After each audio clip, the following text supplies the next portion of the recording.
Hello everyone, welcome back to Guide to Everything. In today's video, we are going to show you on how you can deploy a Replit AI web application. So the first thing that you want to do is to head over to your Replit account, and from there you then want to create or navigate through the project that you want to deploy. Now, if you want to create an application, it's extremely simple. Just describe the application or site that you want to create and click on the Start Chat button. Now, in my case, I already have it ready on my projects. So I'll just go ahead and click on one of my projects that I want to deploy.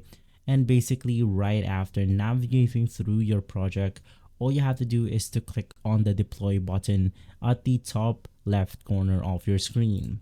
Now, after clicking on this button, you then have multiple options like reserve VM, auto scale, static pages, and reschedule. Now, unfortunately, you cannot go ahead and deploy your project with a free plan. You need a premium, or you need to pay for a premium plan to go ahead and deploy your project. So from there, just go ahead and choose what type of deployment you want to go ahead and take. And from there, you should be good to go. If this video has been helpful, leave a like, subscribe, and follow Guide to Everything for more videos like this. Thanks for watching.